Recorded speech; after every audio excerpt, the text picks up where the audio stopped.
Good evening. Sorry, I lost track of time in a chat with the town planner here. This is the September 6, 2022. I apologize, Lynn. I'm not trying to be rude, but it's a couple of minutes after 7, and we do have to start on time. September 6, 2022 meeting of the Stonington Planning and Zoning Commission. Our chairman is out of state this evening, and our vice chair has recused himself for reasons of the proximity of his residence to one of the application items.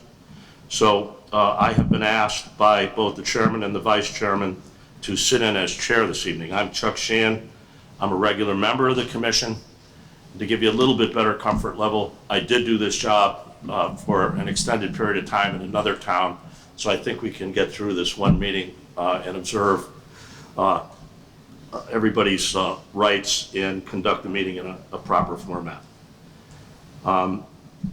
Tonight, in place of our regular members, Fred Dykman and Ben Philbrick, will be Marjorie Selinger, an alternate on the commission, and Gary Belke to my left. Marjorie's to my right, Gary's to my left. And also regular commission members, Lynn Conway and myself. We normally have 5 persons on the commission, but 4 people constitute a quorum.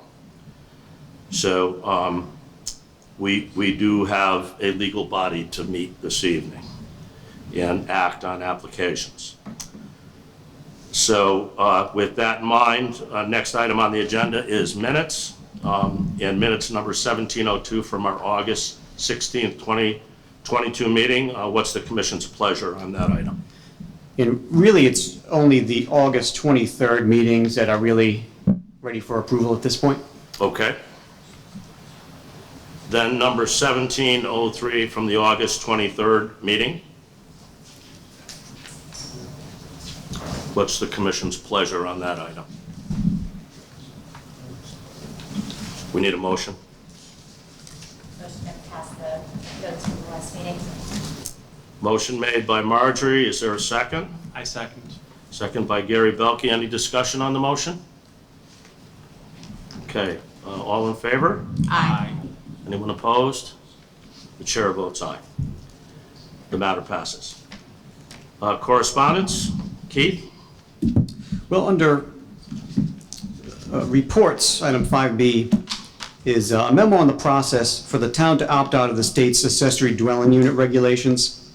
The Planning and Zoning Commission will hold a public hearing on this issue on October 4th of this year.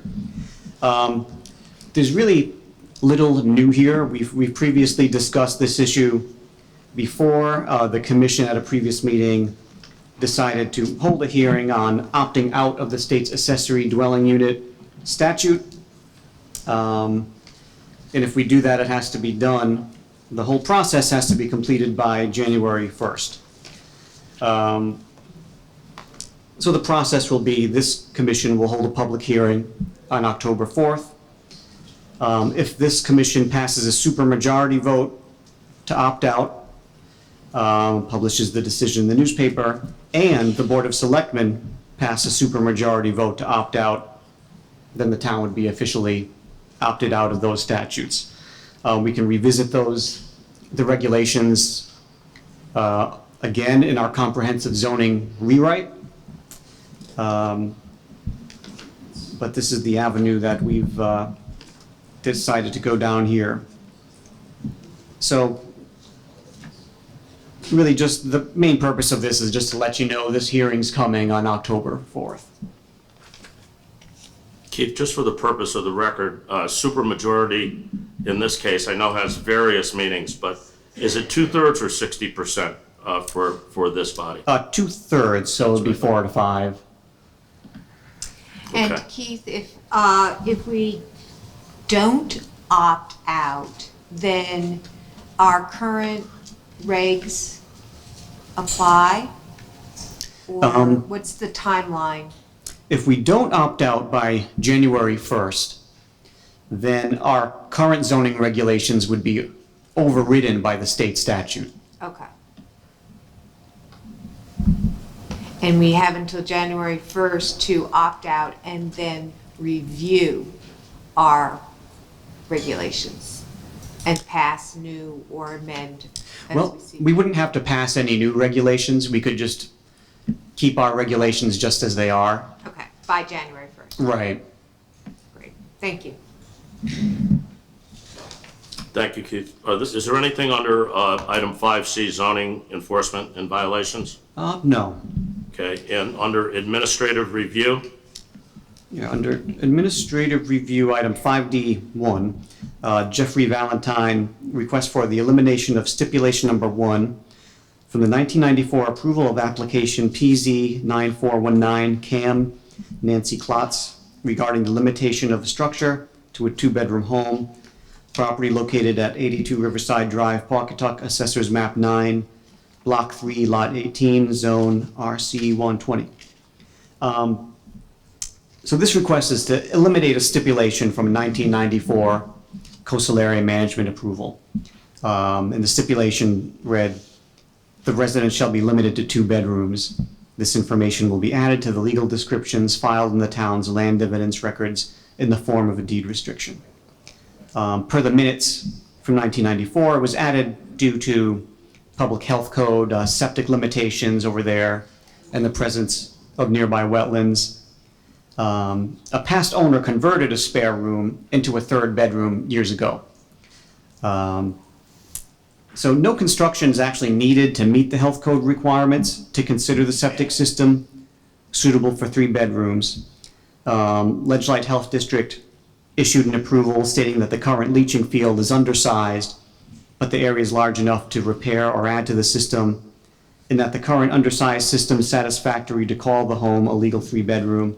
And we got another memo from Ledgelight today which confirms that.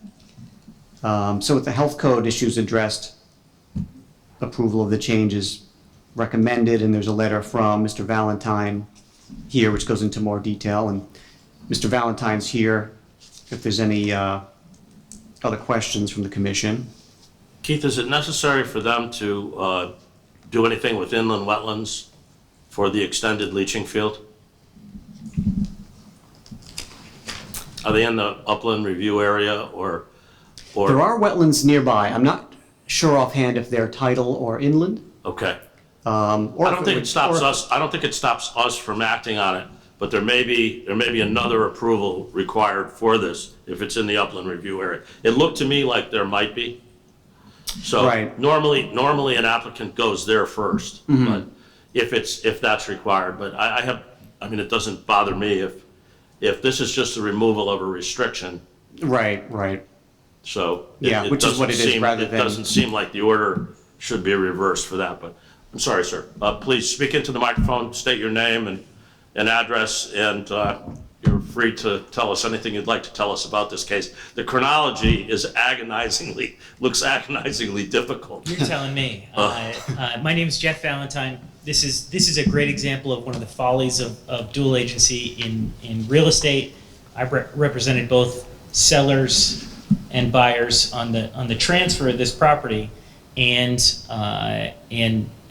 the sellers proved to be kind of incapable of following through on this, and in good faith, I've stuck with this for about a year now, just kind of going through the process with Ledgelight and the town, and they've been very helpful. But we have had one repair done, which was by the map you can see, which was actually closer to the wetlands, and then the proposed addition is actually on the other side, further away from the wetlands. So in my eyes, I don't think it would be any more detrimental than the repair that's already taken place to then add to it, and then you have plenty of leaching for a 3-bedroom home. The gentleman that bought this house a year ago believed he was buying a 3-bedroom home. The street card read 3-bedroom. There was perhaps a mishap with the deed restriction where it wasn't discovered when the owners bought the house, so they believed they had a 3-bedroom home this whole time. So it's a question of value for them, but it's possible septic leaching fields and systems have come a long way, and perhaps what I'm learning is this package could be quite smaller than it was in 1994. The technology's come a Right. ways. Yeah, there are new methods and new technologies that compress the size of leaching fields today, and they work just as well. So the technology has changed. Any questions from anyone on the commission? Nope. Keith, any comments from yourself? No, nothing else. The only condition that I think that I would suggest that anyone add to a motion to approve is that if the construction is to take place in the wetlands upland review area, that you may have to file an application for that subsequent to this. Okay. And I only say that to you because you would find out about it, but you would find out about it with a notice of violation. And that would be, we would be remiss if we didn't at least tell you that. So I think we have to at least put that in the event that the upland review area is triggered here. Thus far, I've done, everything that zoning and ledge light has told me to do, we've done. So if that's down the river, then we'll deal with it when we get to it. Thank you for all the details in the application. It's very helpful. Sure. Sorry. Understand your pain. Yeah, we'll get there. What's the commission's pleasure on item 5D1 for Mr. Valentine? Motion to approve with your stipulation Of the upland review, of the upland review. possible upland review Yep. permit. Yep. I second. Seconded by Commissioner Conway. Any discussion on the motion? All in favor? Aye. Anyone opposed? The chair votes aye. Passed unanimously. Thank you. Where might that direction come from, the upland wetland review? Keith can definitely help you with that. Okay. Yeah. Yeah. Yeah, and I hope for your sake, it isn't a requirement. And there may be a way around it because it sounds like this is in the footprint of the old leaching system and maybe there's an exemption. So good luck to you. Thank you very much. I appreciate it. You bet. Item 5D2, Keith? Item 5D2, 22204 ZON, Whalers Inn LLC, zoning permit application for change of use from retail to hotel multi-purpose meeting room. Property located at 11 Cottrell Street, Mystic, Assessors Map 182, Block 4, Lot 4, Zones DB5 and RH10.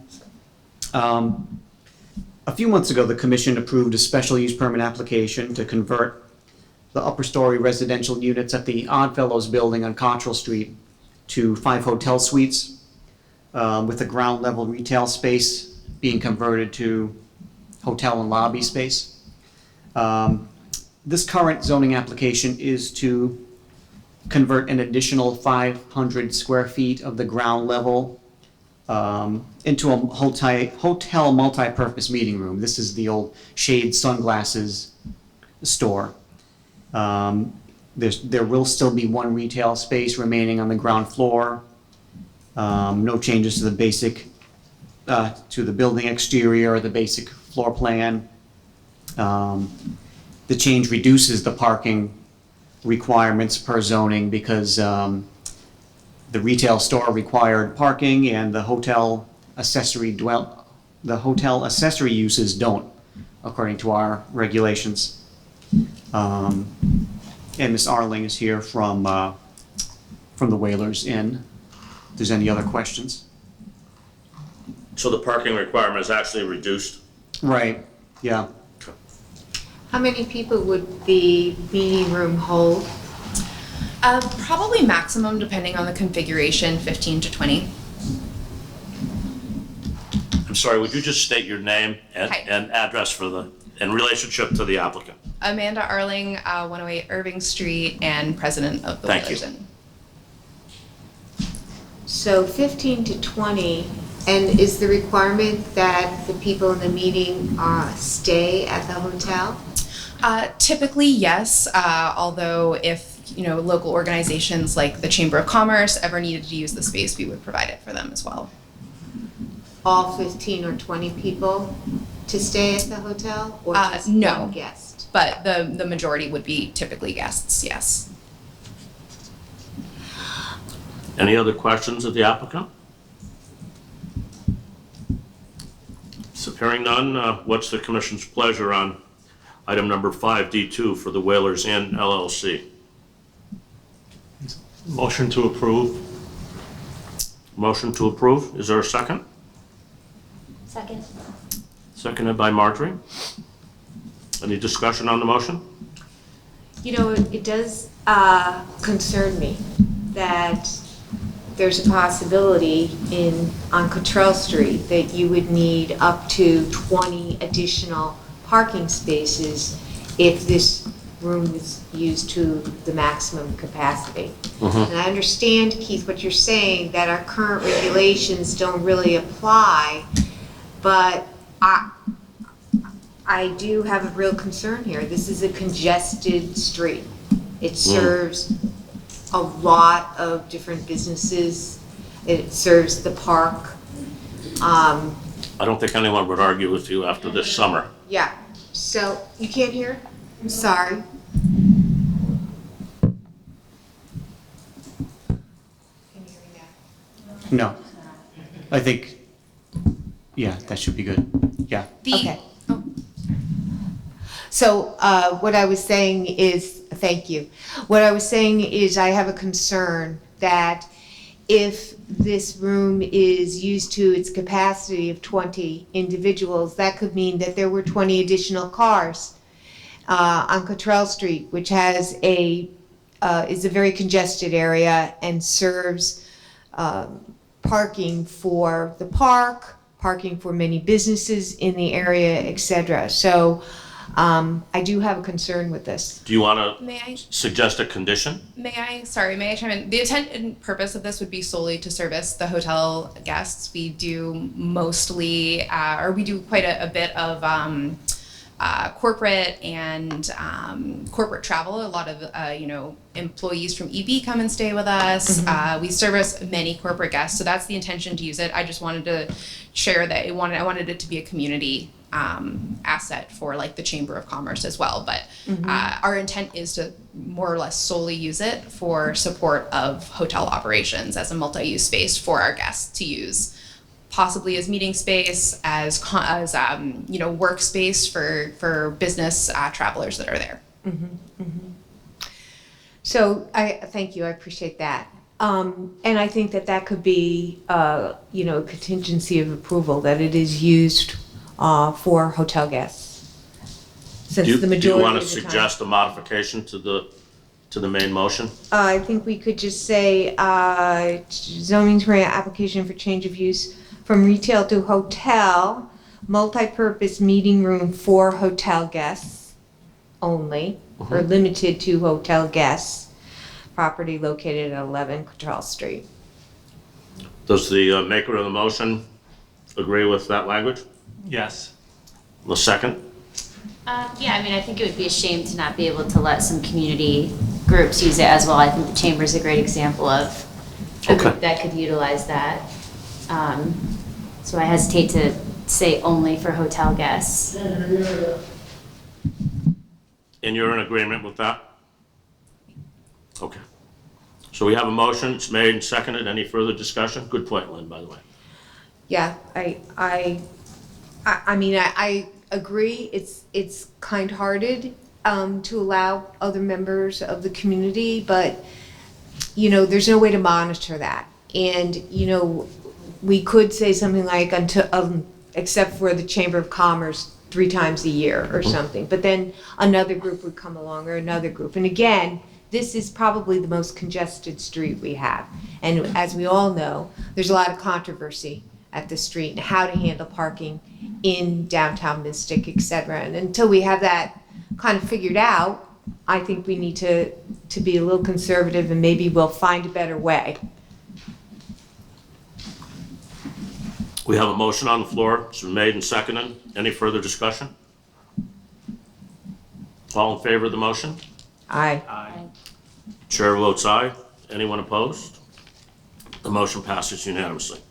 Thank you. Item 5D3. Keith? Yeah, 5D3, Ian Campfield, request for commission interpretation as to whether dog training business Rhodes Collar should be considered a personal service use in the GC 60 zone. Property location 769 Stonington Road, Stonington. Assessors map 75, block 1, lot 6, zone GC 60. So this request is an interpretation. It's not an actual application. It's just coming to you with one of these judgment calls about how to categorize something.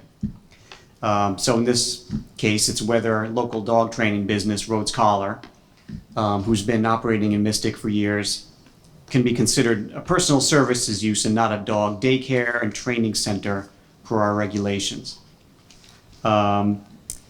Zoning's definition of a dog daycare and training center is a facility which provides supervision, play, and training for dogs without overnight stays.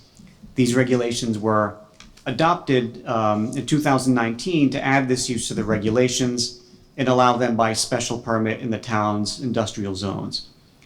Zoning's definition of personal services is a business that provides grooming or physical fitness services to individuals or groups of individuals. The town has used this category for dog groomers and used it for dog daycare facilities before the current definition was added in 2019. The business is looking to relocate from Mystic to part of the Stonington Meadows building at 769 Stonington Road in the GC 60 zone where dog daycare and training centers are not permitted. And as you'll hear, their contention is that their business differs from the town's definition of a dog daycare and training center and should be permitted as a personal service use there. So yeah, I'll turn it over to Mr. Campfield here. Evening, Mr. Campbell. Thank you. Can everybody hear me? Yes, I see sir. Lynn nodding. I take that as approval. The reason I'm here, I think Keith has done an excellent job in. I'm sorry, I can't hear you behind. I don't know Okay. how to. Gotcha. Keith has done an excellent job in explaining the purpose of the application, but really it's a very simple proposition. We have a very successful existing business in the Mystic side of Stonington. Been there for years. As far as I know, have never created any problems for that neighborhood. Wishes to relocate to the building that I own, which is Stonington Meadows, which I think probably most of you will know. But if you don't, it's next to the animal hospital at just outside the borough on Route 1, opposite where Fleming's are. This is a large commercial building. It has 2 tenants at this point in time, a daycare, and it's a wedding facility. On the wedding side of it, which occupies 9,000 square feet of its space, this current year, we're going to have 25 weddings. So out of 365 days, we use it for 25 days. So it sits there, very much underutilized, looking for somebody to come and make a better use of it than we are currently doing. And that's exactly what this dog training facility will provide. So my request to you is to allow us to move a successful business from one part of Stonington to another. This is an ideal site for this type of building, which you could see if you were to look at the map that hopefully Keith has provided, which gives you an overview of that section of Route 1. You can see that this 769, which is my address, I'm sorry I didn't explain that initially, is completely surrounded by the Pafford Marsh on 3 sides. And on the 4th side, we've got Route 1. So Route 1 provides the access, the traffic, and the movement of this business to that location will will not in any way disturb the operation that exists on the site at this point in time, or to its neighbors. And the only real abutter is the animal care hospital. So it really couldn't be in a better neighborhood. So it's a right simple request that we move, you permit us to move from one location to the other. This is probably the best site that one could find. I'm sure that my friends from Dog Collar, from Rose Collar, are going to explain why this is such a good site. But nevertheless, from a practical, economic, business point of view, this is a very logical move of a business into a neighborhood that is rural and ideal for this type of activity. So with that, I'll pass you over to Mr. Sargent. Thank you. My name is Rusty Sargent. I'm an architect in Mystic with an office at 3 Roland Street, and I'm here with Glenna and Clay Burkhalter. Glenna has been involved in the dog training and care business for 30 years. She's been located in Mystic on Allen Street for 18 years. She's very familiar with the nature of the business.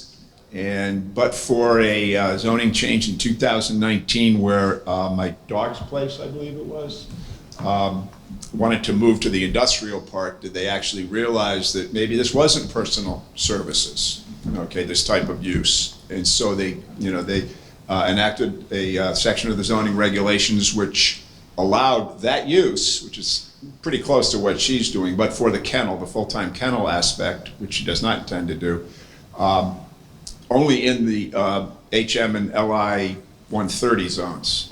Okay, so I think Mr. Campfield very clearly pointed out it's surrounded on 3 sides by salt marsh, I assume, wetlands of some sort.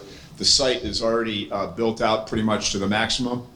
And what they're trying to do is 2 of the 3 entities in the mixed-use building are going to stay the same. The events facility, the Burkholders are going to continue to run.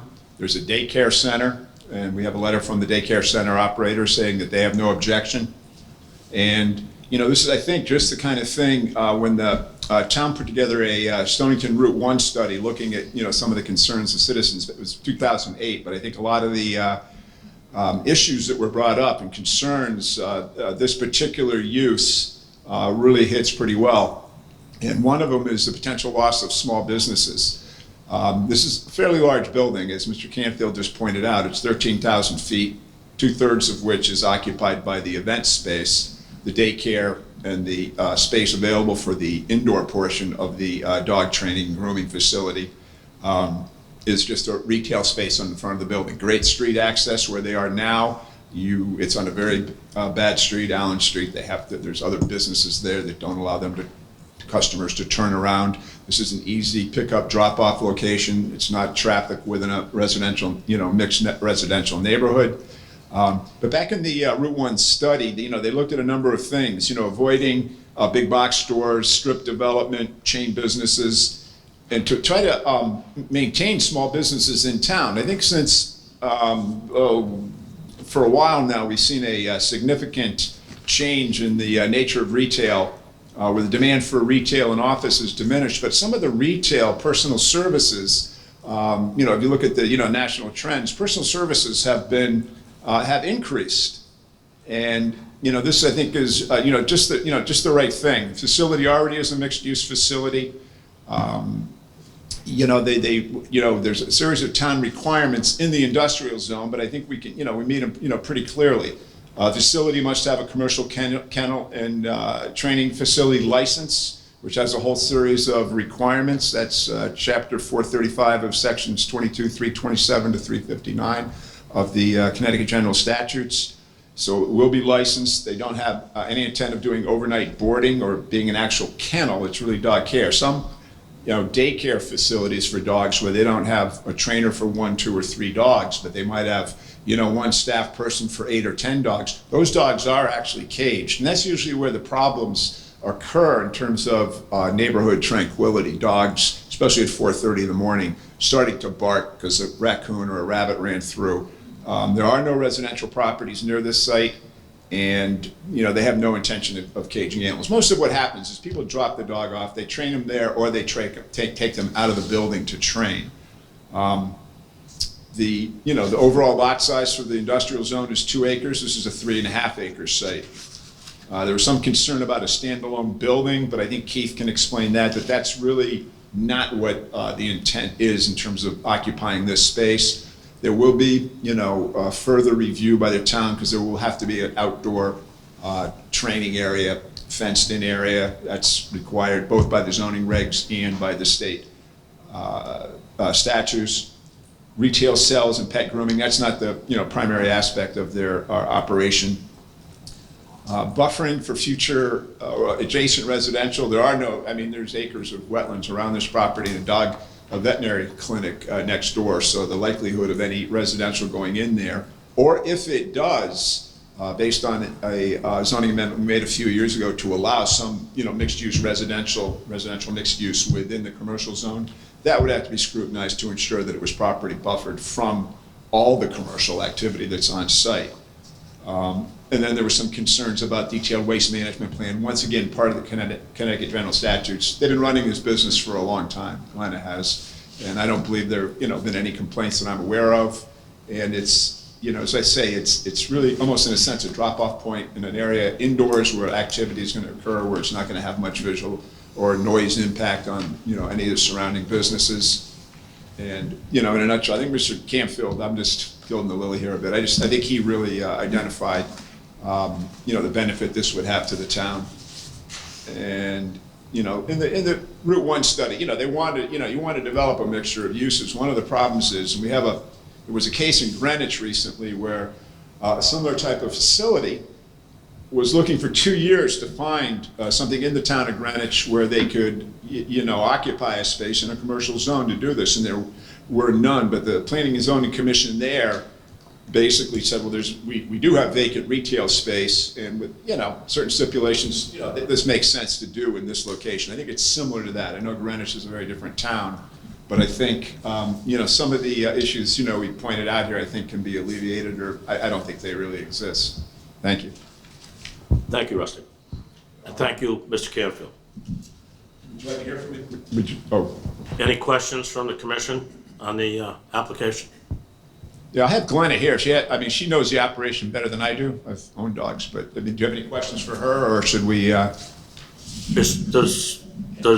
she want to make any statement on the record at all? Sorry. It'd be a good thing if people could hear me. This is certainly the most elegant space I've ever attended a planning meeting, and I've been attending them here for 40 years. But this is better than I've ever seen before, and I congratulate you, Keith, on this excellent space you have now. But talking about the user space, that area that we're talking about on Route 1 is a GC 60 zone that has been literally ignored by the town ever since I owned this property, which goes back to '82. This doesn't have sewer, doesn't have water, and in the minds of a lot of people, it never will have. So it's a hard place to do business if you need those type of services. Fortunately, here's a business that doesn't.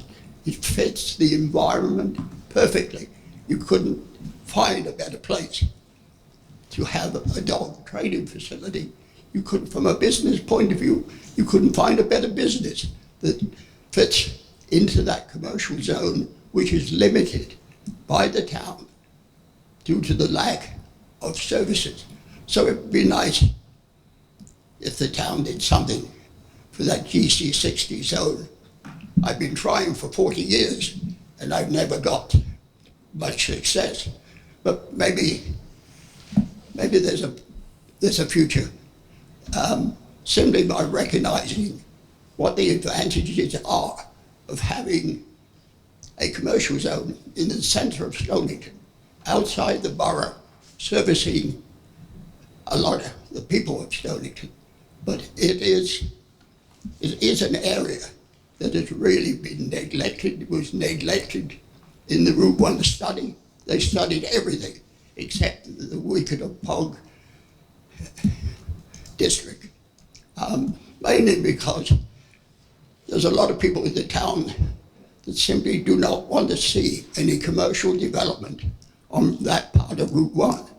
But this type of commercial development we're talking about tonight, it's very hard to imagine how it would disturb anybody's sense of what Stonington really is. Thank you. Thank you for the additional details, Mr. Cantfield, appreciate it. So Commission, would you like to, thank you, certainly. Just state your name if you would and address in relationship to the applicant if you could. Hi, my name is Glenna Doyle, and I'm the owner of Rhodes Collar, and I live in Stonington, Connecticut. And I just wanted to comment on the building as well and the lack of other plausible locations. We have been looking for some time, and there really aren't other locations, and there certainly aren't any locations that are as appropriate in so many ways as this particular location. And just one last quick thing, the majority of our services take place out in the world on purpose, so that dogs are trained to be able to accept and behave better in the world.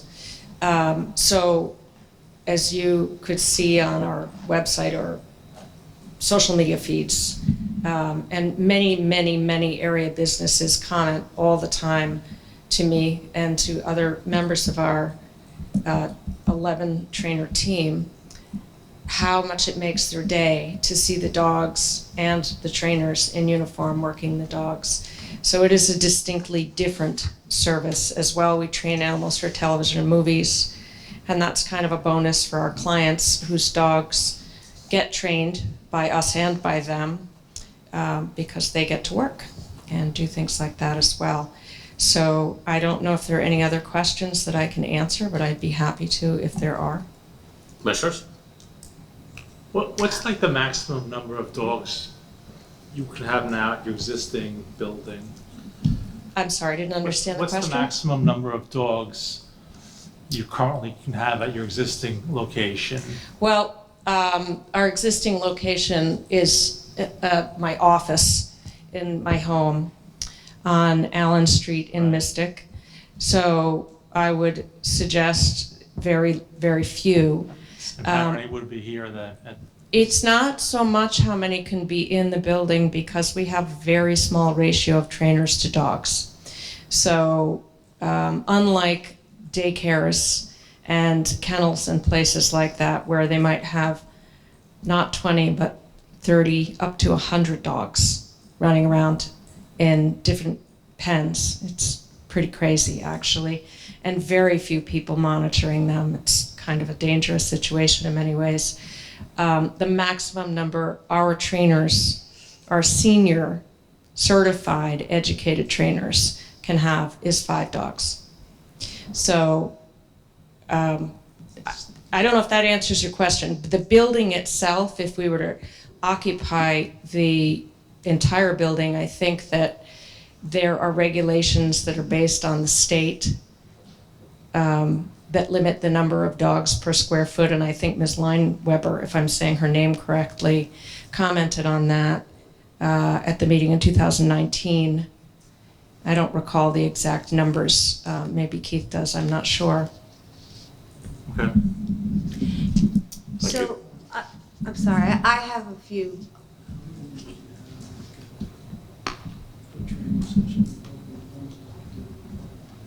Oh, good point. If we were having group classes and the owners were to come, our classes are also limited in size. So I think generally our classes are 6 dogs, which means 6 families, however many people from the family might be part of that. So I'm a little confused. Okay. So did I hear you say that you have 11 trainers? Yes. And did I hear you say that it's a maximum of 5 dogs per trainer? Yes, when trainers first start, they work with other trainers during their probationary period, and then as junior trainers, they are only permitted to have 2 to 3 dogs.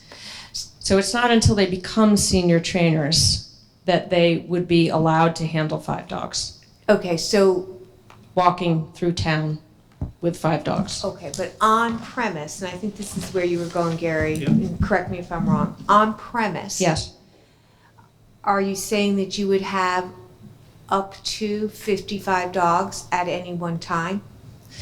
no. So of our 11 trainers, we have 3 senior trainers.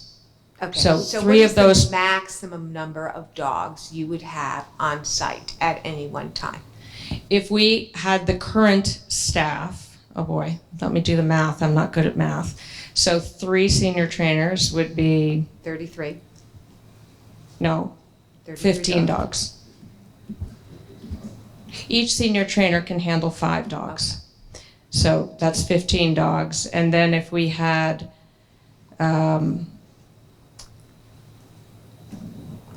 8.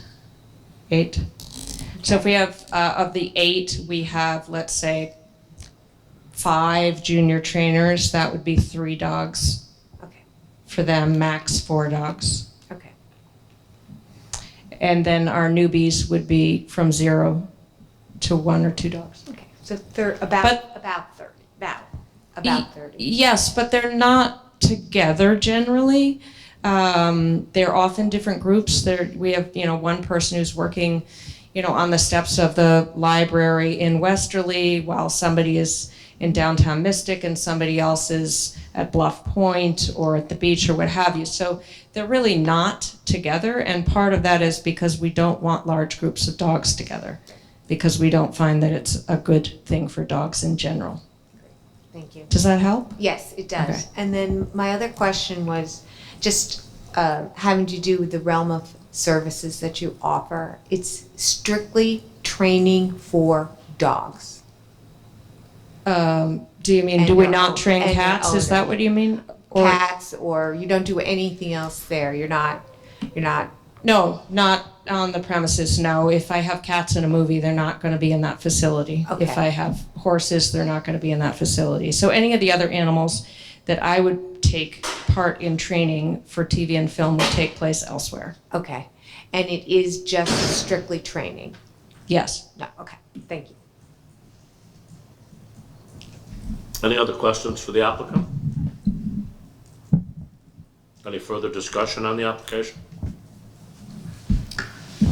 Well, as an interpretation here, the main question is, are they different enough from a dog daycare and training facility as we define it, which gets relegated to the industrial zones?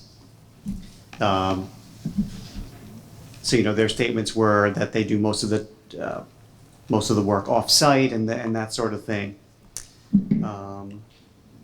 which might allow them to be a personal services use instead of a dog daycare and training facility.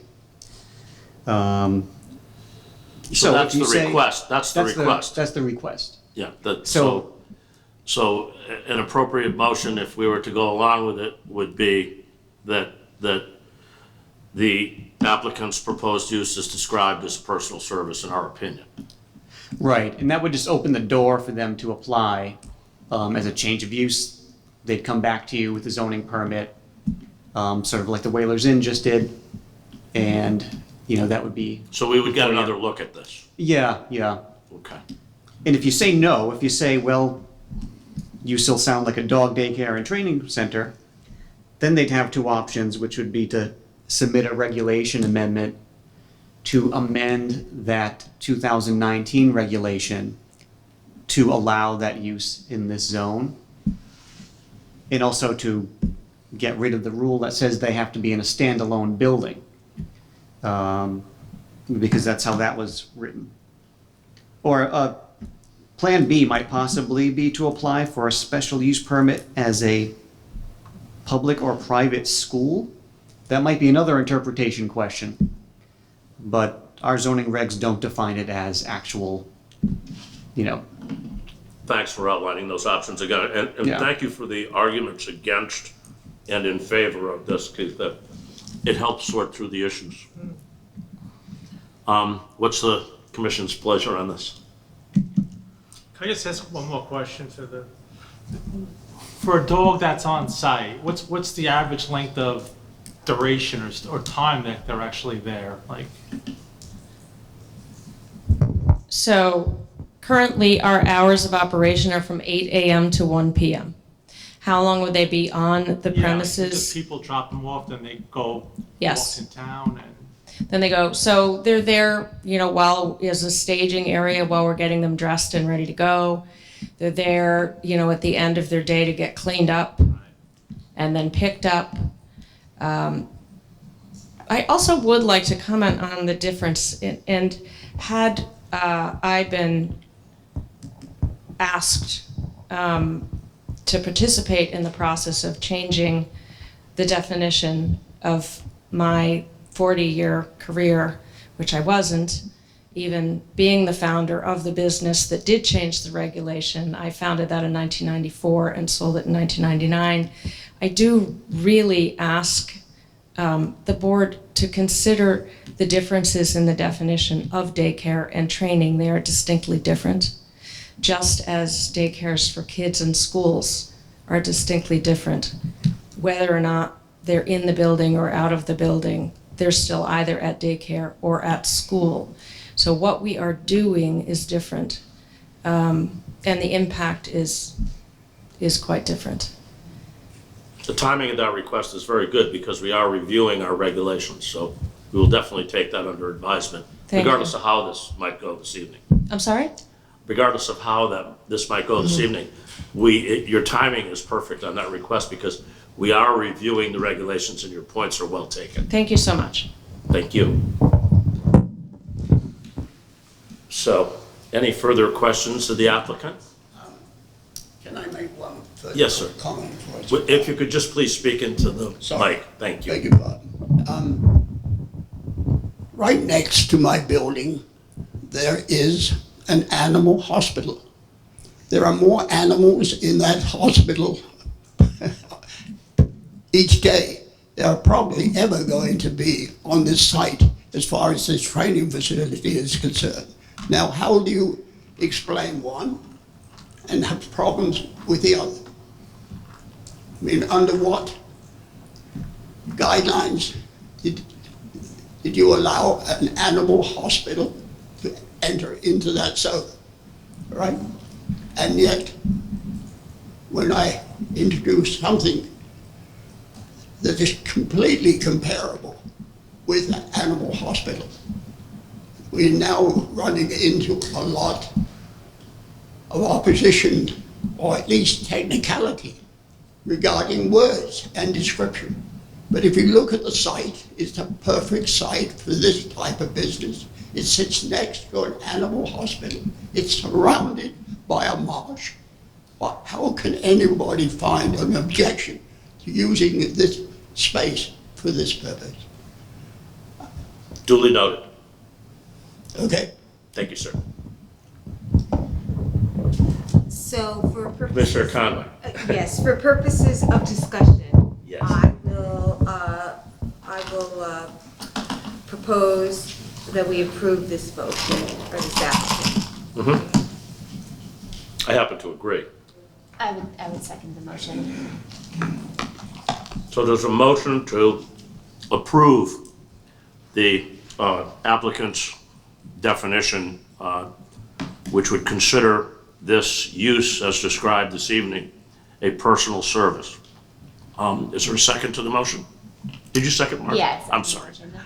Made by Lynn, seconded by Marjorie. Any discussion on the motion? Yes.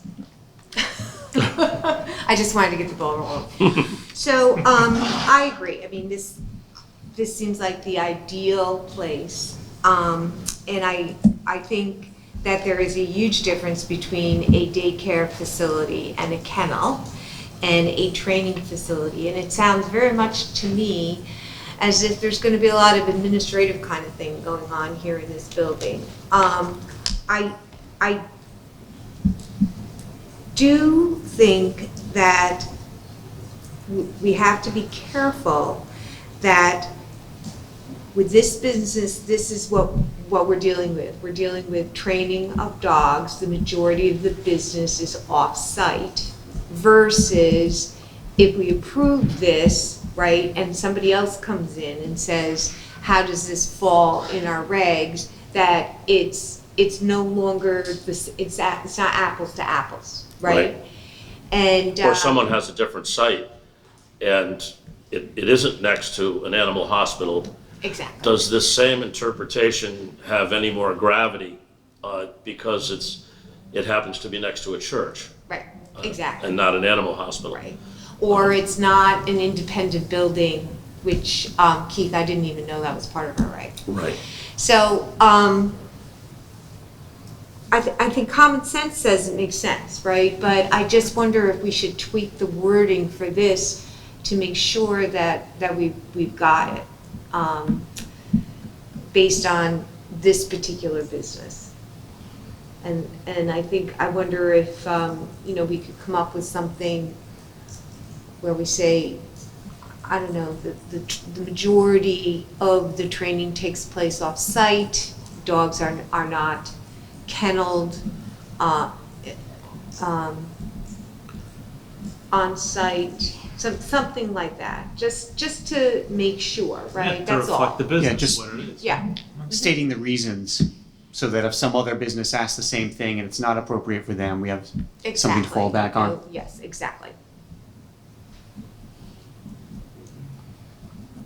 Maybe you could craft something, Keith. Well, it seems like the reasons the majority of the training is done off-site, dogs are not kenneled. Kenneled, maybe, yeah. Sounds like it's a half-day business, sounds like it was more towards just half-day business. And not that I think that that's a problem, but, we don't want the definition of kenneling a dog and have a dog stay there for 7 hours or something like that. But kennel, I don't know, is that an overnight thing or is it just, But I certainly don't want to limit their working hours either. Mhm. That's not the purpose. If they've expanded their business and they need to go till 3 o'clock in the afternoon, so be it, right? Yeah. Understood.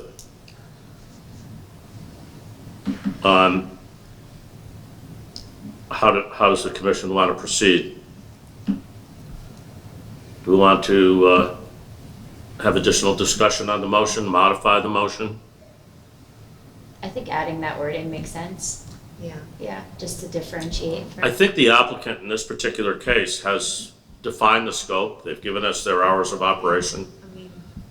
They've described very specifically, for the record here this evening, what they intend to do and what they intend not to do. And it's the scope of what they can do there, I think, is very limited. Yeah. Based on the discussion, the way it's been presented and the way they've answered the questions. So it may just be that we already have the limitations, on the record in the scope of the discussion. Yeah. And this would be back before you as an actual application too, at one of the next meetings. So maybe we could just say, should be considered a personal service use in GZ60 zone as long as the majority of the business training takes place off-site, is limited to dog training, the majority of which takes place off-site, and dogs are not kenneled for more than 4 hours, something like that. Does that sound good? Does everybody agree with, Marjorie, do you agree with that, those conditions as a second to the motion? Yeah, as long as that remains in their scope. I don't know if we can ask the applicant if that is still in their scope of what they're talking about, I but, think it is. okay. But Keith? let them answer. Keith, did you capture that? Yeah, but I had the same question, just wanted to make sure that those limitations are, work for you. Yeah, no, that's, sorry. Okay. Flavor of all the ones, that's good. Yeah, Sure. Those are acceptable? Okay. So we have a motion on the floor, it's been seconded, is there any further discussion? All in favor of the motion? Aye. Aye. Chair votes aye. Anyone opposed? Motion passes unanimously. Thank you very much. Okay, so back to the agenda. for old business, item 6A, we have PZ 2224 BR 30 Extrusion LLC, bond reduction release application for bond number 2004 for erosion and sedimentation control associated with PZ 2007 SUP 30 Extrusion LLC for the construction of 2 mini warehouse storage facilities. Property located at 30 and 40 Extrusion Drive, Pawcatuck, Assessor's Map 36, Block 4, Lots 2D and 2E, Zones M1 and RR80.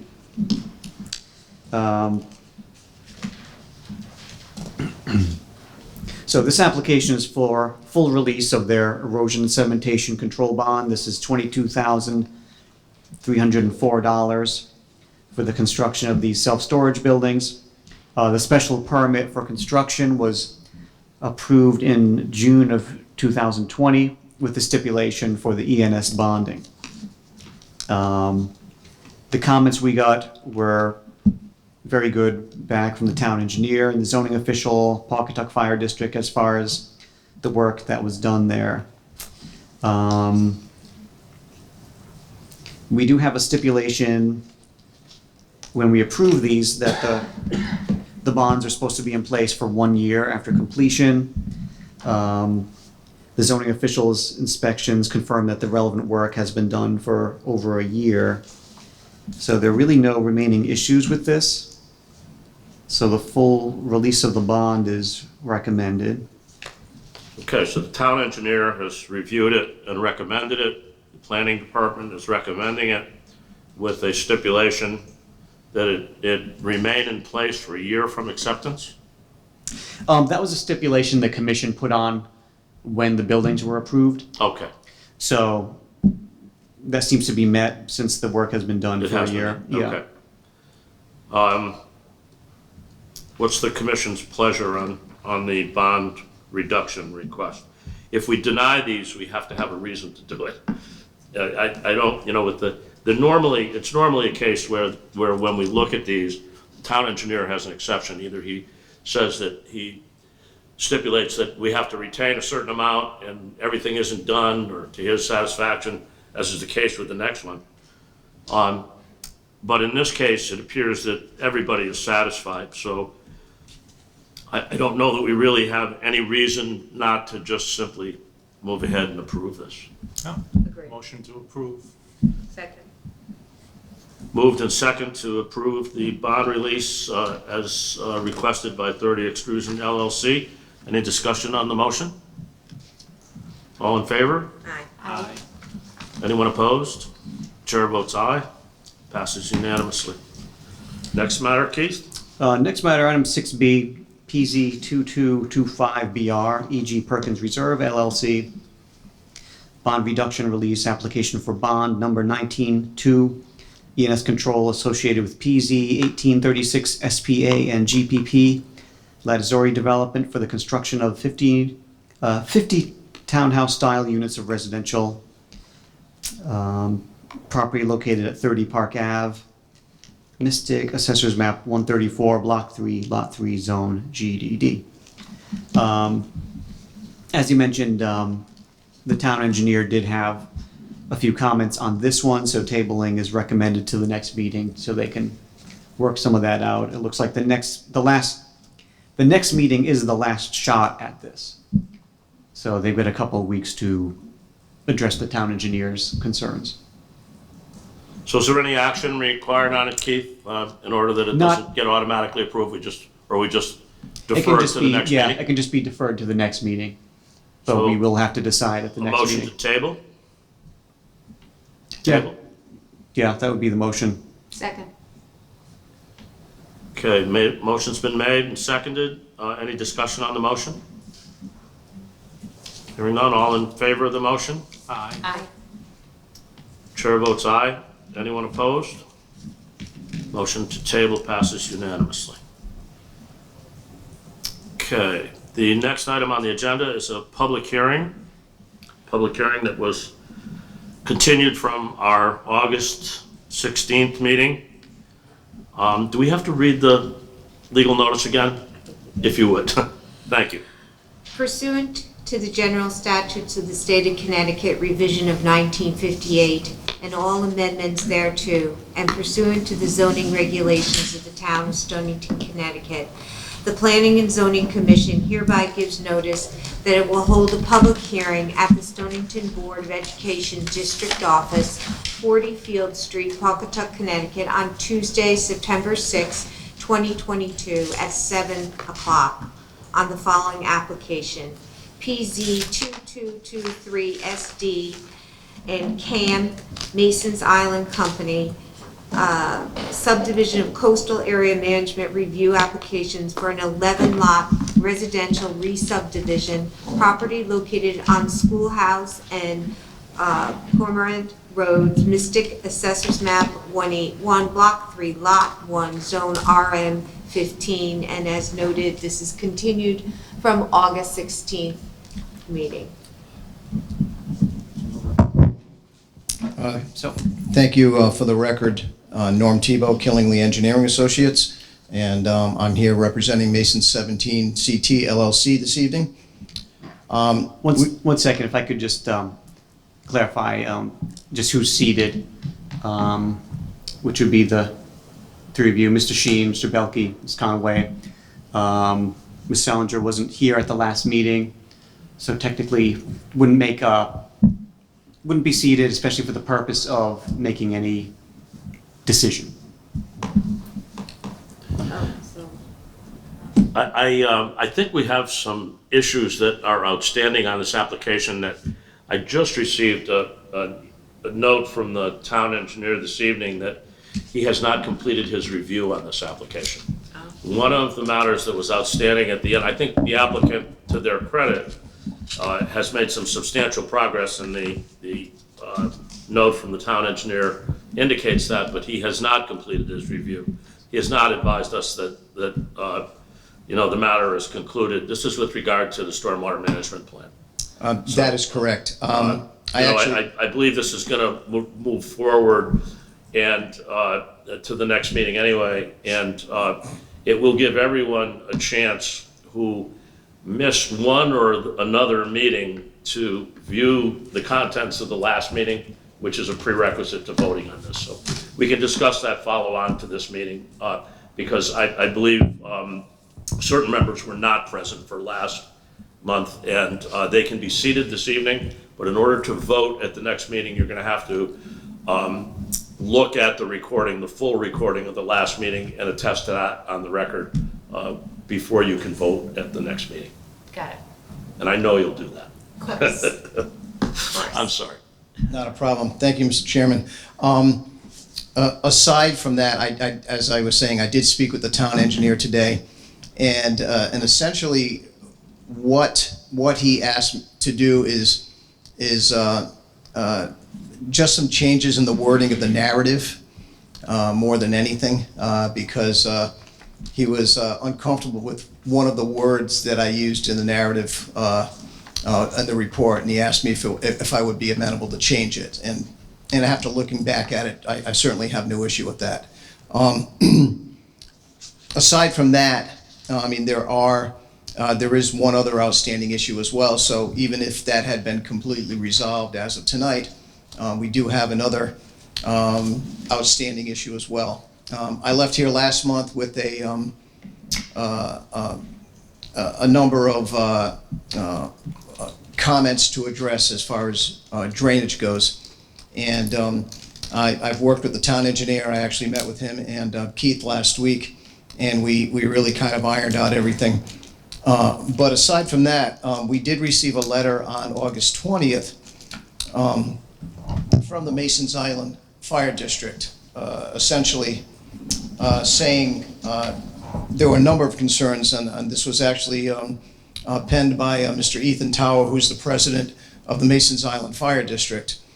And he had some concerns, and the biggest concern was that the fire district lines, as shown on the town's GIS mapping, did not agree with the mapping that the fire district had. The GIS mapping in the town indicated that the entire property was within the Masons Island Fire District, when in fact portions of it were in the Quambog Fire District. So we actually met, myself and the developer and representatives met with Mr. Tower and Bessie LaBelle and Jeff Walker on September 2nd, and we talked about what their concerns were. Obviously, the fire district lines being shown incorrectly on the GIS mapping. But aside from that, they also had concerns about the drainage, and that was one of the things that the town engineer had concerns about as well. Also, the fact that we had a through road going to Schoolhouse Road, and also a portion of that through road would actually be in the Masons Island Fire District, and a portion of it in the Quambog Fire District. So there were some questions about maintenance of the road and who was going to be responsible for it and where that cutoff actually was. So we actually had a very good meeting with the district, and what we came up with was the design that you see before you now, where we eliminated that road going all the way out to Schoolhouse Road, and we terminated it in a cul-de-sac. And also, in part, what we are going to be doing is working... Excuse me, just 1 second. Yes, sir. If anyone in the audience would like to come up and get closer to the drawing so they can see it while the applicant is speaking, feel free to do so. Okay, you're not going to block anybody's view, and we want to make sure everybody can see everything here. I'm sorry, go ahead. Not a problem, not a problem. So we came up with this solution that, number one, addressed the drainage issue that the town engineer had, and a concern with a small portion of the road that was actually going to be discharging to Schoolhouse Road. The way that we designed and modified the road, this cul-de-sac is at the high point of the road. All the water is going back into the site and going to the stormwater basin, and we now have no water going back towards Schoolhouse Road. I'm going to switch the plan around a little bit here.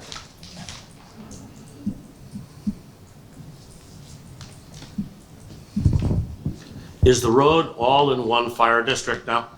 It will be, yes. Under what you just showed us, is that entire road in one fire district?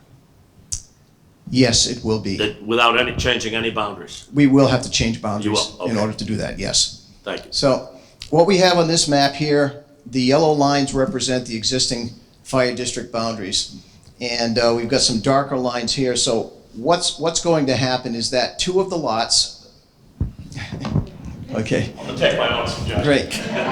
Okay, lot 617 and lot 614 will actually be part of the Masons Island Fire District. The remainder of the lots and the road are going to be in the Quambog Fire District. So we will, the line right now has sort of this strange configuration that makes all these jogs and turns and kind of goes around here.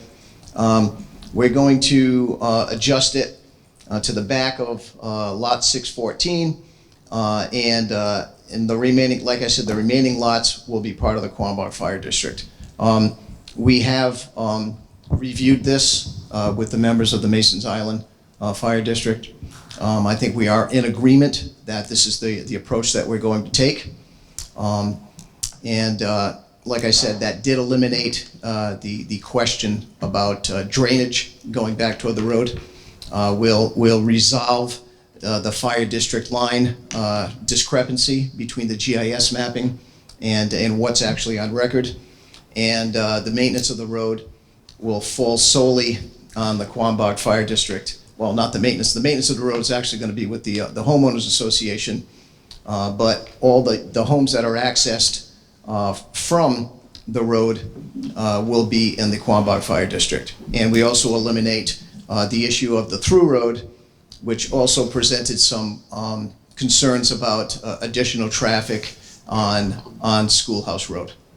So, like I said, I left here with a certain list of tasks to address for this commission, and this other thing came up. So I wanted to kind of resolve that first and explain to you, why we changed the design of the road. What this also did, though, was that in order for you to approve this, obviously it's got to be reviewed again by the police commission, which meets on Thursday evening this week. So even though the plans were forwarded to them, we have no comments from them at this point. And we are going to attend their meeting on Thursday and hopefully get a positive forwarding from them to this commission so we can proceed. One other item that has come up as a result of this is that this cul-de-sac exceeds the 600-foot length that the town has in their subdivision regulations. So in addition to the other waivers that we have requested, which are sidewalks, we also requested a waiver of the landscape plan, and for roadway lighting, we also have to request a waiver of the 600-foot maximum length of the cul-de-sac that your regulations call for. This commission does have the authority to do that. I know it's been done in the past. Cormorant Road, for instance, is that terminates Egret Road. That's a total of about 1,000 feet from the start of Cormorant Road all the way to the end of Egret Road. Kingfisher Way, all the way out to and all of Cormorant Road, if you take that in its entirety, it's about 1,650 feet total. We are just proposing this 928-foot roadway that we're proposing to build, which is actually a 350-foot reduction in pavement than what was previously presented here. What's the justification? Pardon me? What's the justification? The justification was that this was the conversation that we had with the Masons Island Fire District, who felt that we did not have the right to extend to Schoolhouse Road because it is actually a private road. And in their opinion, the through traffic would not be allowed to go to Schoolhouse Road. So the justification is your proposed configuration of the lots and not wanting to move the lot lines and having the same number of lots. That's your justification? Correct. Yes. Okay. Yeah, we have the same number of lots. I didn't hear it that way. What I heard was that Schoolhouse Road is a private road, and you have no access to it because it's privately owned, and you can't tie into it. You don't have the right to tie into it. That's what. Without the district's approval. Right. It's a private road, so. Yeah. So they without couldn't do it if they wanted to. So it isn't, you have no discretion Yeah. to do it unless you can get the approval of the district to do it. The association, because the Schoolhouse Road is owned and maintained by an association. Correct. So I guess I was going for a different way, probably much more drastic, but you could reconfigure everything or get rid of a lot or something like that, and therefore you don't need the longer cul-de-sac. Well, that's another option. Right. Yeah. So that's what I was saying, that it all, the justification all has to do Right. with your I mean, configuration and the the number of intention, lots.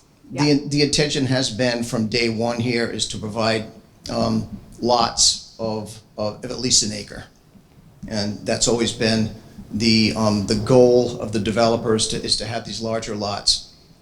If we knock the length of the cul-de-sac down to that maximum 600 feet, I mean, would we still be able to get 10 lots here? Most likely. But we fall under that 1 acre threshold probably for all the lots, and it really kind of defeats the purpose of what the intention of this development was right from the get-go, was to, create these larger lots, and these areas where we're gonna be able to develop more responsibly rather than try and squeeze everything into a very, very tight footprint. One of the other things that this resulted in was about an extra 0.2 acres of open space. And I think that's also positive as well, that we have a little bit more open space than we did before. So of the 17 acres, a little over 4.6 acres of it is going to be left in perpetual open space as well. Does that answer your question, Lynn? Yeah, definitely. Okay. Thank you very much. So the remaining issues that we had at the conclusion of the last meeting were really related to drainage. And I think the biggest issue as far as drainage was concerned was, what happens to these lots on Old North Road? And they talked about the previous design having called for a swale along the property line to intercept drainage. Well, what we've done in lieu of a swale is to call for an actual berm, a landscape berm. And this would just be a very small berm. It wouldn't be anything that's really obtrusive in the terrain. And what that would do is any stormwater or any additional drainage that goes in that direction will be directed to the east. There is an existing flared end section right at this point here that ties into the drainage system and ultimately discharges to the stormwater basin. So by building this berm, that would direct any excessive stormwater. And in my opinion, probably 99% of the time, you're not going to see any additional stormwater. But obviously, the last couple of days when we had 5, 6, 7 inches of rain, these are these extreme events where you have to be concerned about them and the potential to impact the downgradient properties. The reason why we chose a berm is because with a swale, you have the potential to create a water course or an intermittent water course. And since we have septic systems on these lots, we would have to meet health code requirements. If you have any concentrated flow paths, whether it be an intermittent water course, a swale, a pipe, septic systems have to be a minimum of 50 feet away from those. So by building this berm, we avoid the potential for that to happen here, and we can proceed and meet the health code requirements without having to restrict the development on these lots. Great. I think that was pretty much the remaining issues that we left the last evening with. I'd be happy to, the last meeting with, excuse me.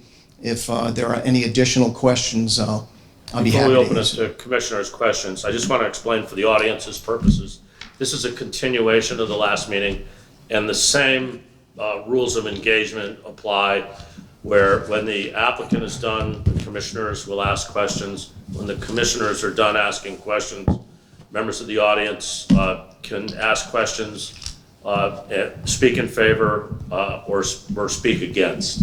So, we will go through each one of those options. But at this point, does any member of the commission have any additional questions of the applicant?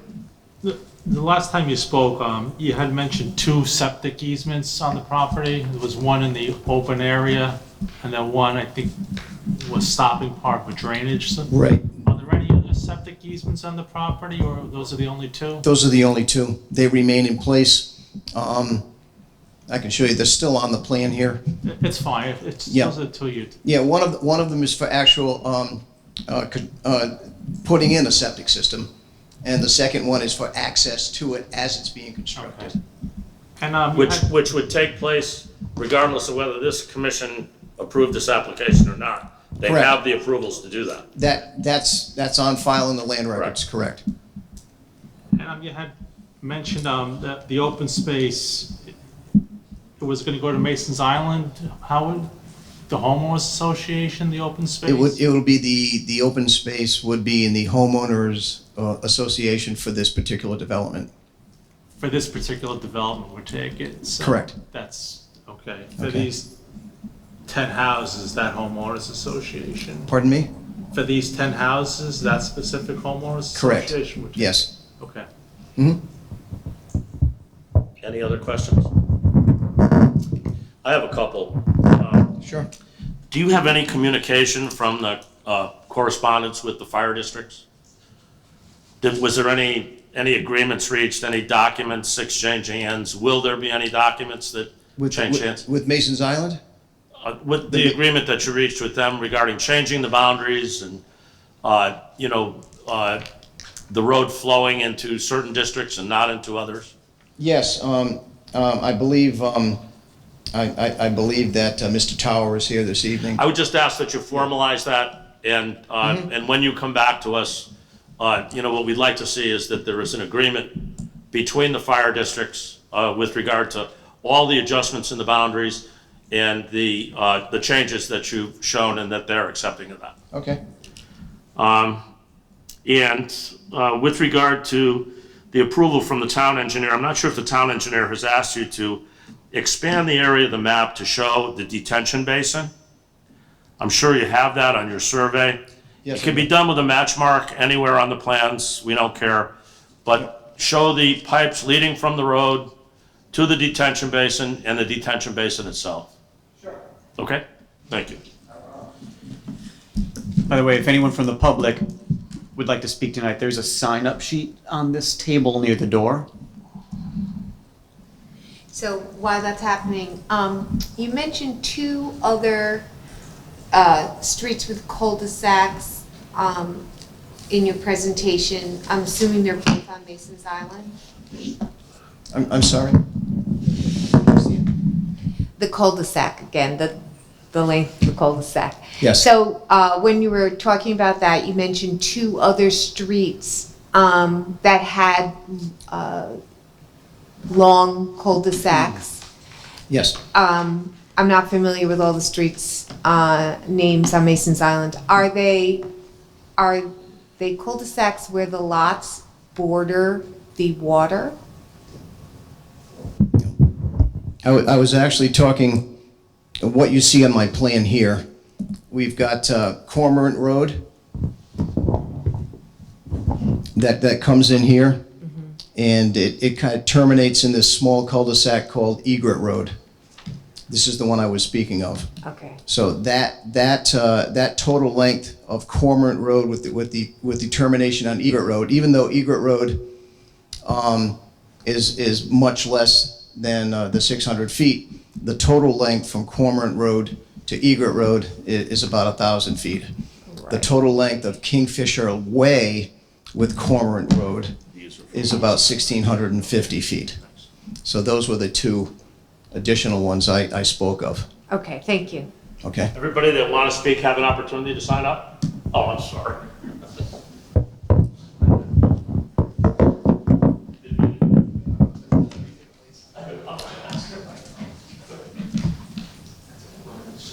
Keith, what is the purpose of the 600-foot limitation on the cul-de-sac?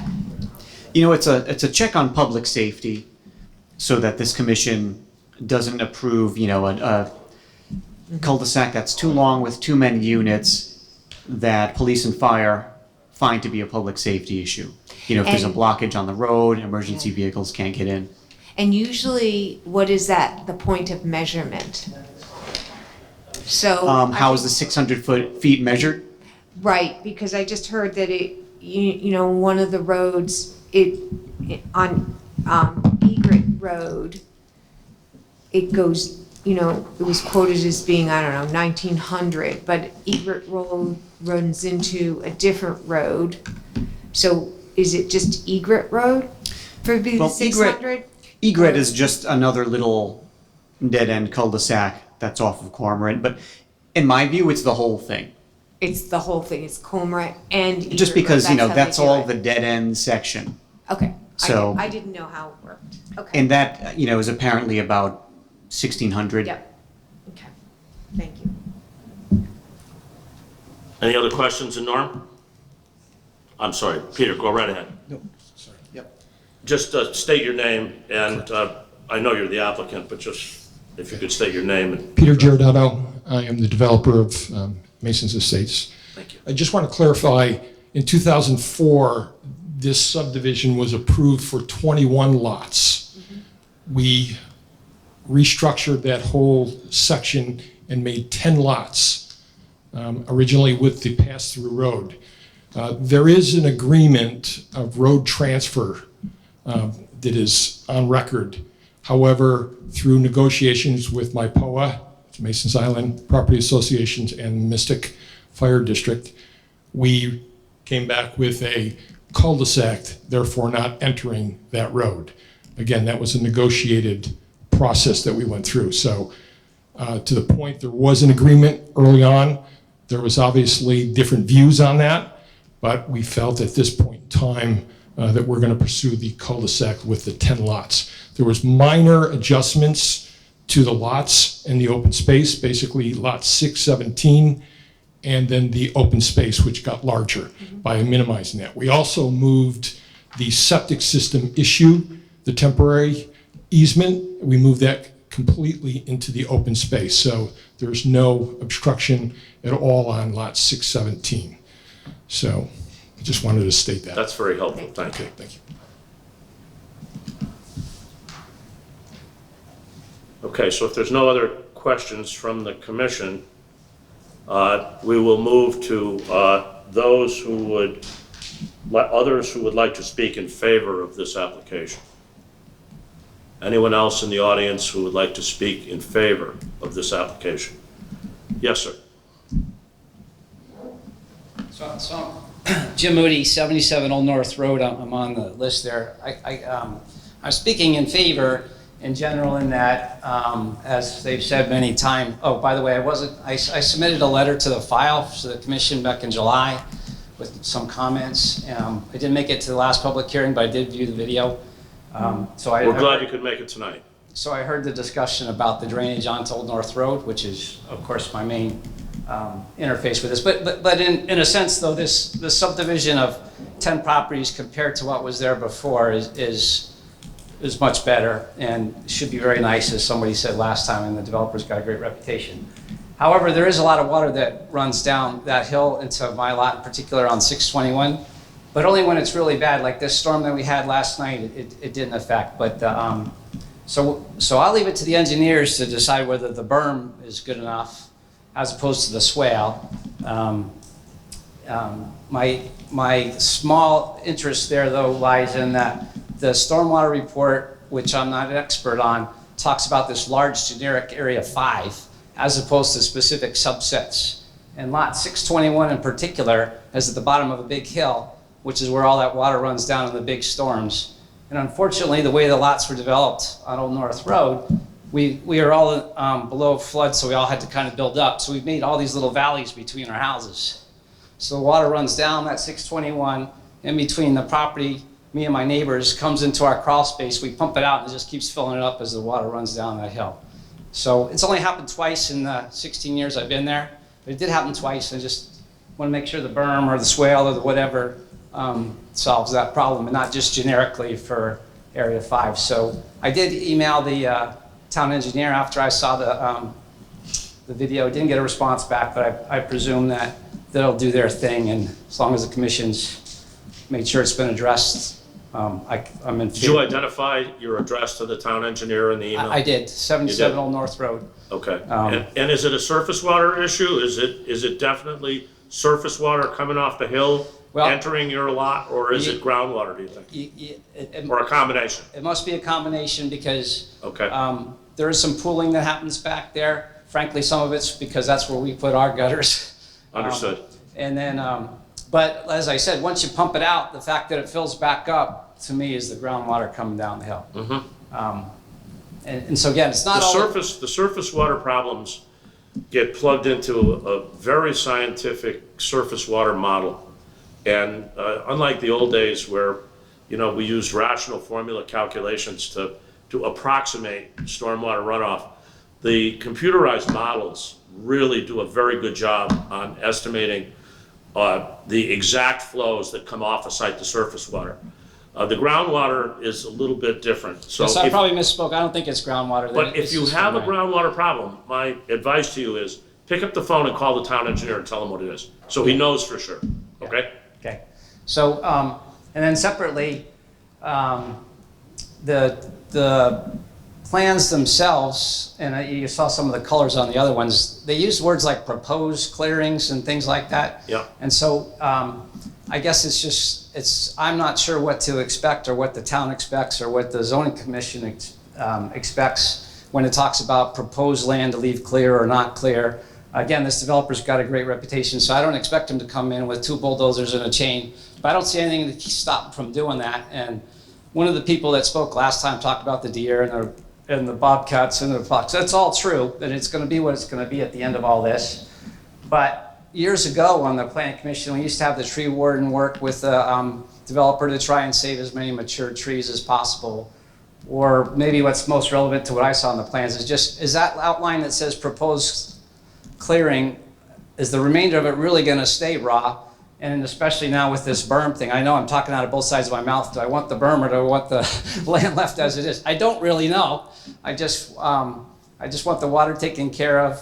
And I think everybody, both the new landowners and the old ones, would like it to be kind of as private as it could be. So, so I recognize this is probably as least utilization of this land as we can do, but I'm asking the commission if there's something else they can do with saving some trees or making it clear what's not. We're waiting for the town engineer to come back to us. He looks at the whole stormwater management model, and it primarily deals with surface water. I'm going to tell you that right on the gate. It does to a certain extent look at groundwater issues. But if you have a groundwater problem so that it doesn't get exacerbated by this, you should definitely clarify that with the town engineer. Yeah. Okay? Yeah. I'll call him again. And I'm sorry, you were? Jim Moody? Tim Moody, okay. Jim. So you did sign up here? I did, sir, yes, sir. Okay, I'm sorry.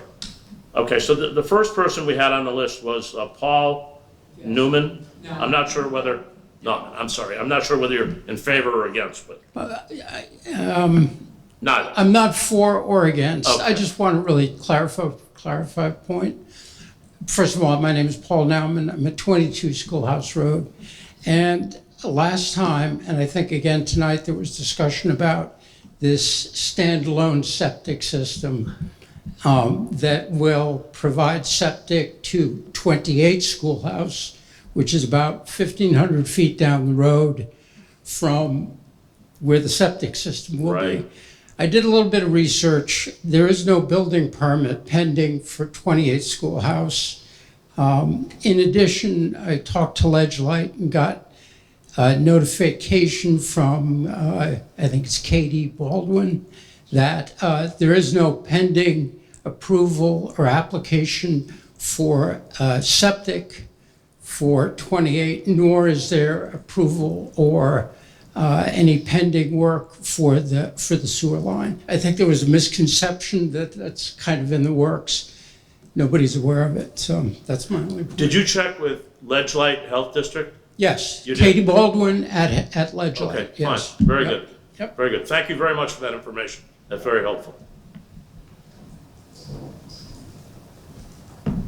Okay, and the last person that we had on the list was Ethan Tower. Good evening, sir. We have to raise this up a little bit. Yeah, hi. My name's Ethan Tower, 2 Yacht Club Road. I'm the president of Masons Island Fire District, the author of the long letter you guys got. As Peter Giordano said, back when the original subdivision was done back in 2004, 2005, there were, and subsequently the road transfers from Mason's Island Company over to Mason's Island Property Owners Association. A series of agreements were put in place anticipating the old subdivision going in.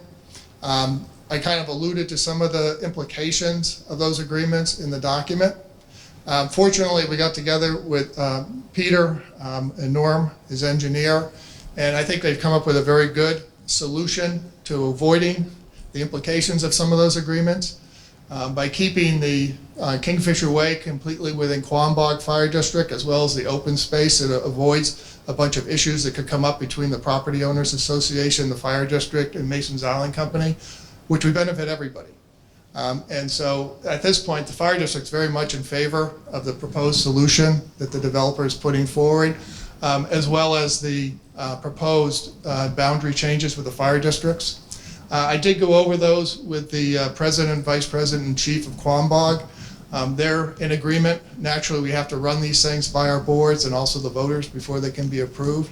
But we all foresee that this would go through very easily, and everyone seems to be in agreement at this point on where it all should go. Well, thank you for being here tonight. That's extremely helpful. Yes, thank you. Is there anyone else that would like to speak in favor of this application?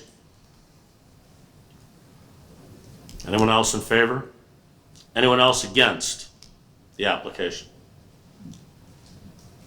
Just say it one more time. Anyone want to speak against the application? You will probably have an additional opportunity to speak on this application as the application will roll over to the next meeting in light of the fact that the town engineer has not completed his review on the stormwater management study. So normally these matters are decided sooner than this, but we cannot move forward without the town engineer's endorsement of the stormwater management plan. I don't want to make that sound like there's a dispute between the town engineer and the engineer. There does not appear to be. It's just a case where they're fine-tuning the stormwater model, and excuse me, that's not unusual at all. These are very detailed calculations, and it very often takes time for the two parties to come together on the issues. So we thank you all for being here again this evening, and very much appreciate the input from each and every one of you. Thank you. So I think a motion is in order to continue the public hearing to our next meeting, which is when, Keith? It is September 20th. Same time, same place. I motion to continue the public hearing to. Motion from our secretary. Is there a second? Second. Motion made and seconded. Any discussion on the motion? Hearing none, all in favor of the motion? Aye. Chair votes aye. Anyone opposed? Motion passes unanimously. We have one more item on the agenda, but it's automatically rolled over to our next meeting, and it's under future public hearing. That being so, there is no further business, and the appropriate motion is in order. I make a motion to close the meeting. Is there a second? Second. Any discussion on the motion? All in favor? Aye. Aye. Chair votes aye. Motion passes unanimously. Perfect. Thanks, Chuck. Good job. Thank you. Thank you very much, all of you.